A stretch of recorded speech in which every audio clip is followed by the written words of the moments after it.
Très cher bien-aimé dans le Seigneur, bonjour.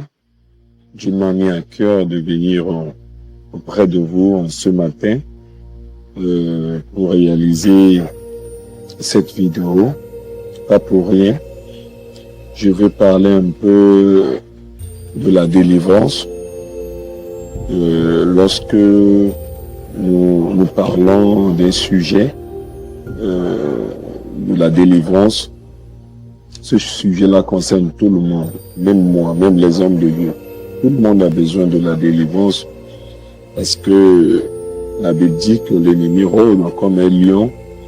L'ennemi rôde comme un lion, donc il y a des domaines parfois que le diable touche. Il y a des domaines parfois que le diable bloque. Il y a des domaines parfois que le diable empêche les enfants de Dieu d'avancer. Et là, lorsque nous parlons des blocages, lorsque nous parlons d'envoûtement, lorsque nous parlons de maladies et autres, et là directement, nous avons déjà affaire à la délivrance. Il faudrait que la personne soit délivrée, il faudrait que la personne soit libérée, il faudrait que la personne soit débloquée pour qu'il puisse vivre la main de l'Éternel, puisse vivre la grâce divine, le projet merveilleux que Dieu a prévu pour elle. Voilà pourquoi je viens en quelques minutes pour partager ce message avec vous.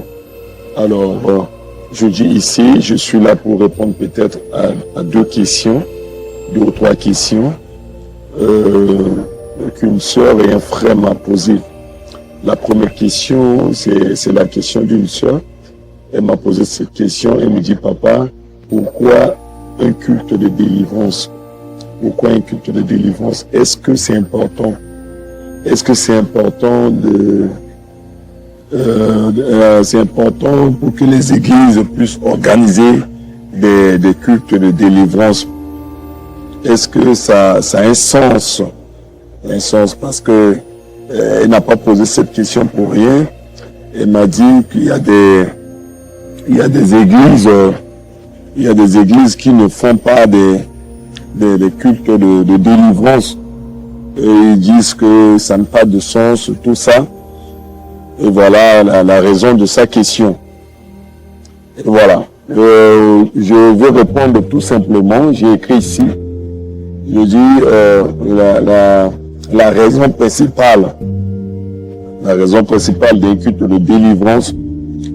Jésus est venu briser l'emprise du mal et rendre la liberté à ceux qui sont opprimés spirituellement. Voilà. Donc, du coup, nous voyons ici que si nous essayons de bien voir la vision première de Jésus-Christ, c'est délivrer, c'est libérer. Jésus-Christ est venu libérer. Jésus-Christ est venu pour nous libérer sous l'emprise du diable, sous l'emprise du péché. Donc la mission de Jésus, la vision de Jésus, c'est pour libérer. Alors, si la maman ou alors la sœur là me pose la question de savoir est-ce que c'est important d'organiser des cultes de délivrance, je dis oui, c'est très important. Si vous êtes dans une église, que cette église est l'église de Jésus, alors il faut des cultes de délivrance pour laisser l'accès ou alors donner l'accès à Jésus de venir guérir les gens. Parce que sa vision première, c'est de guérir, c'est de libérer. Il est venu sur la terre pour libérer. Et il a toujours eu compassion de ceux qui souffrent. Jésus n'aime pas te voir dans la souffrance. Jésus n'aime pas nous voir dans la souffrance. Alors, les cultes de délivrance, c'est un culte où nous organisons et nous venons, nous louons, nous adorons le Seigneur. Après, nous laissions la place pour que lui-même, il vienne, il touche, ou alors il utilise son serviteur par les impressions de main, par des prières et autres, des prières de combat, des prières de supplication et autres, des prières de repentance, pour que les vies soient déchaînées, pour que les vies soient libérées. Donc les cultes de délivrance sont vraiment très très très importants. Très importants. Alors vous pouvez voir le bon verset, c'est Luc 4. Luc 4, verset 18, où Jésus a dit, l'Esprit du Seigneur est sur moi. Il m'a oué pour libérer, voilà. Vous allez le lire là-bas. Vous allez lire là-bas et vous allez comprendre directement que l'Esprit du Seigneur était sur Jésus. C'était pour libérer les gens. C'était pour libérer les gens. Et donc, c'est très important de venir dans un culte de délivrance. Si tu veux être délivré, chaque culte, le Seigneur envoie les anges par rapport au titre du culte. Si c'est un culte d'enseignement, oui, par exception, le Seigneur peut délivrer dans un culte d'action de grâce, dans un culte d'enseignement. Mais je dis par exception. Parce que ce culte, c'est un culte d'enseignement. Donc, le Saint-Esprit va venir enseigner. Il va nous amener dans la sagesse divine de comprendre la profondeur de sa parole. Parce que c'est un culte d'enseignement. Si c'est un culte d'action de grâce, oui, le Seigneur est là pour agréer nos louanges, notre adoration, les offrandes, tout, nos témoignages. C'est ce culte-là. Alors, il faut un culte de délivrance pour que le Seigneur vienne aussi. Les anges de combat, les anges médecins, les anges docteurs sont là pour guérir, pour libérer, pour délivrer. Pour délivrer. Alors, je dis ici que le Fils de Dieu est apparu afin de détruire les œuvres du diable. Là, vous pouvez trouver ça dans 1 Jean, chapitre 3, le verset 8. Le Fils de Dieu est apparu afin de détruire les œuvres du diable. Donc, le culte de délivrance est très important pour détruire les œuvres du diable. Nous avons des exemples bibliques. Comme exemple où Jésus, chassant les démons à Capernaum, un homme possédé crie dans la synagogue. Jésus lui ordonne, tais-toi et sors de cet homme. Le démon le jette par terre et sort. Vous pouvez voir ça dans Marc chapitre 1, le verset 23 à 26. Un culte de délivrance proclame cette autorité de Jésus pour rompre les liens spirituels, guérir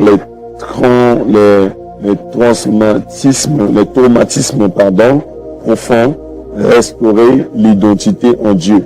Voilà l'importance d'un culte de délivrance. Alors, si vous êtes touché, si vous compreniez déjà l'importance d'un culte de délivrance, vous pouvez dire Amen là-bas. Voilà, je veux entendre ça en esprit, dis Amen. J'entends ça ici en esprit, tu dis Amen là-bas. Donc c'est très important de venir dans un culte de délivrance. Chez moi ici à l'église, nous avons ce culte-là chaque vendredi de 15h30 à 18h.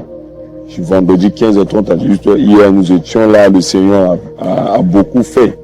Les gens étaient vraiment libérés, les gens ont été touchés par le Saint-Esprit. Il y a beaucoup de témoignages souvent dans ce culte-là. Donc c'est très important de venir dans un culte de délivrance. Si tu as des problèmes, si tu as des fardeaux, il faut venir dans un culte de délivrance. Alors, c'est bien de venir dans un culte de délivrance, mais la deuxième question va vraiment nous aider. La deuxième question est très importante. C'est la question d'un frère. Le frère m'a dit, papa, comment déclencher sa délivrance? Vous voyez, ça veut dire que si je vois cette question, comment déclencher sa délivrance? Si je vois très bien cette question, ça veut dire directement que il y a des gens, c'est-à-dire tu peux venir dans un culte de délivrance et ne pas être délivré. Et oui, il y a beaucoup de gens qui viennent dans le culte de délivrance et ils sortent avec leurs problèmes. Ils ne sont pas délivrés. Ils ne sont pas délivrés parce qu'ils ne savent pas comment recevoir sa délivrance. J'aime trop cette question. Comment recevoir sa délivrance? Alors, je vais vous donner la réponse très rapidement en 4 étapes. En 4 étapes. Première étape, il faut reconnaître le besoin d'être délivré. Il faut reconnaître le besoin d'être délivré et venir à Jésus. C'est-à-dire, tu as un problème, mais tu dois d'abord chercher la solution. Tu crois par la foi que tu ne peux qu'avoir cette solution par Jésus. Voilà. Tout commence par une soif. C'est-à-dire lorsqu'on a soif de quelque chose, c'est là que Dieu va intervenir pour nous donner la chose. Cette femme qui avait les pertes de sang, elle avait le besoin. Elle ressent le besoin. Et elle avait dit en elle-même, si elle touche le vêtement de Jésus, elle sera guérie. Bartimée avait ressenti le besoin. Il a crié vers Jésus, il a crié plus fort vers Jésus. Et voilà, il a retrouvé, il a vu, il a été délivré.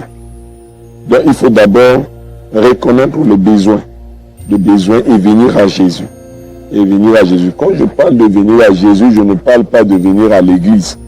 Il y a des gens qui viennent à l'église, mais qui ne viennent pas à Jésus. Vous devez voir que pendant des moments de prière, ils ne sont pas concentrés. Ils n'ouvrent pas leur cœur à Jésus.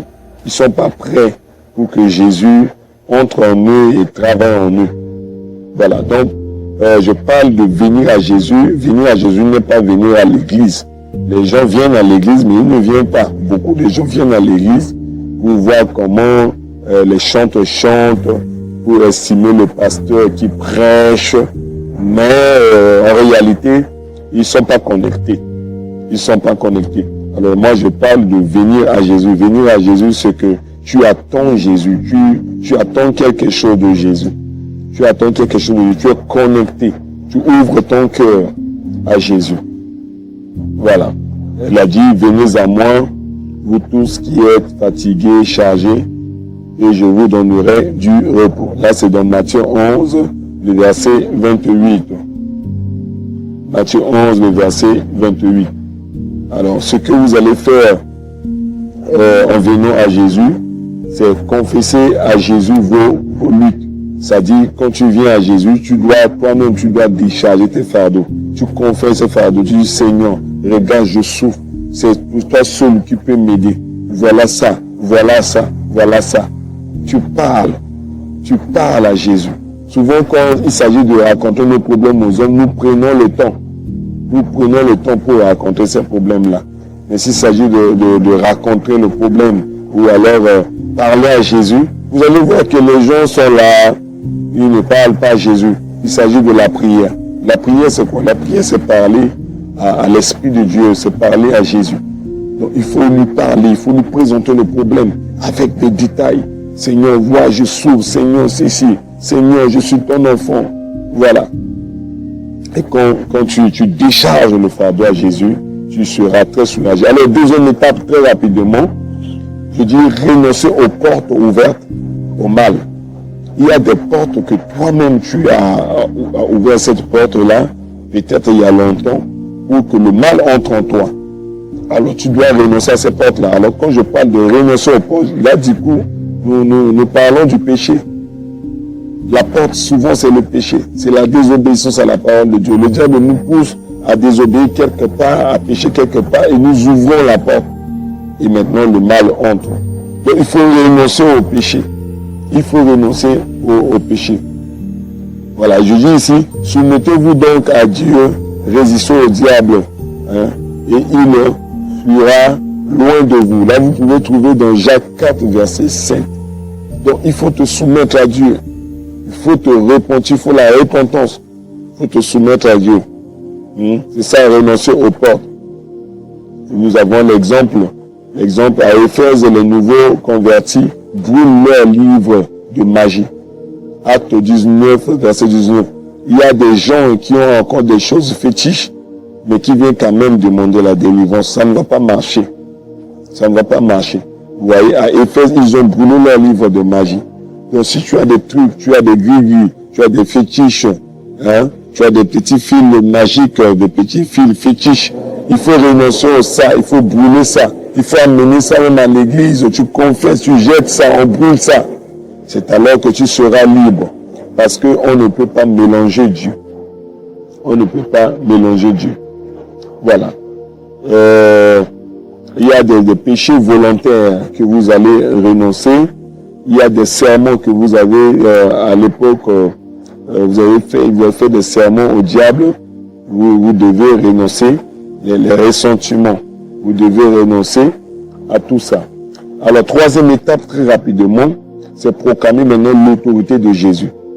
Donc, après avoir renoncé aux portes ouvertes, renoncer au péché, renoncer au mal, renoncer aux fétiches, renoncer à des traditions occultes, il faut maintenant proclamer l'autorité de Jésus. Donc, on ne peut qu'être délivré par l'autorité du nom de Jésus. Voilà. Il a dit ici, voici, je vous ai donné le pouvoir sur toute la puissance de l'ennemi. Vous pouvez voir ça dans Luc 10, 19. Nous avons le pouvoir de chasser les démons, de marcher sur le serpent. Voilà. Ça, nous avons l'autorité par le nom de Jésus. Au nom de Jésus, nous pouvons briser toutes sortes, nous pouvons chasser toutes sortes de démons. Nous pouvons briser toutes sortes de chaînes au nom de Jésus. Donc, il faut proclamer l'autorité du nom de Jésus. Voilà. Nous avons l'exemple de Paul qui a chassé un esprit de divination au nom de Jésus-Christ. Je t'ordonne de sortir. Là, c'est dans Acte 16, 18. Acte 16, 18. Alors, il faut faire une prière, action à faire. Vous allez faire une prière d'autorité. Une prière d'autorité. Une prière d'autorité, ça ne se fait pas avoir basso, mes frères et sœurs. Il faut parler fort. Le diable entend seulement un seul langage, celui de la force. Je parle avec autorité. Je t'ordonne au nom de Jésus. Tu acclames, tu tapes les mains, tu pries. Tu pries. Tu demandes le feu de Dieu au nom de Jésus. Et tous liens vont être brisés. Si tu es d'accord avec moi, tu dis amen là-bas. Je veux t'entendre en esprit. Alors, dans la prière d'autorité, il faut prier avec le feu. Tu pries aussi avec le sang pour te cacher sur le plan spirituel dans le sang de Jésus. Tout et tout et tout et tout. Alors,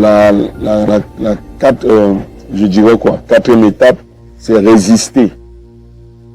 Quatrième étape, c'est résister et remplir l'espace par l'esprit. C'est-à-dire, il faut laisser le Saint-Esprit, il faut la plénitude du Saint-Esprit en toi. On ne peut que résister lorsque on a le Saint-Esprit en nous, la plénitude du Saint-Esprit. Et pour avoir la plénitude du Saint-Esprit, il faut venir une vie de sanctification. Quand tu es dans une vie de sanctification, tu as la plénitude du Saint-Esprit en toi. Et c'est alors que tu peux garder ta délivrance longtemps. Il y a des gens qui viennent à l'église, dans un culte de délivrance, ils se sont libérés, les chaînes sont brisées, tout. Mais après, les démons vont encore retourner. Parce qu'ils ne mènent pas une vie de sanctification. Une vie de sanctification. Le Saint-Esprit n'est pas en nous. Donc, pour garder la délivrance, pour que moi je déclare à quelqu'un, je dis que cette personne est délivrée, alors il faut, je contrôle d'abord, après avoir chassé les démons, je contrôle sa vie, après avoir brisé les chaînes, je vois sa vie après. Est-ce que la personne là est dans une vie de sanctification? Est-ce que la personne là est obéissante à Dieu? Est-ce que la personne là est remplie du Saint-Esprit? Alors pour cela, il est essentiel de vivre dans une vie de sanctification, faire des prières quotidiennes, faire des lectures bibliques, des moments de méditation, et puis il faut être stable dans une communauté chrétienne. Pour être stable dans une communauté chrétienne, tu dois avoir une église, tu ne peux pas rester à la maison, mais il faut avoir une église pour aller cultiver ta foi, te fortifier, tout. Voilà ça. Donc, pour en finir, ce que vous allez garder pour être délivré, il faut la reconnaissance, venir à Jésus avec honnêteté. Il faut la repentance, renoncer aux portes ouvertes. Il faut l'autorité du nom de Jésus et il faut la consécration avec le Saint-Esprit, remplir sa vie de l'Esprit. Voilà ce que le Seigneur m'a mis à cœur de vous partager. je vous prie de ne pas seulement m'écouter, mais chercher à mettre ce que le Seigneur m'a mis à cœur de vous partager en pratique. Et vous allez commencer à constater la délivrance. Je vous souhaite une vie meilleure de la grâce divine au nom de Jésus. Ciao.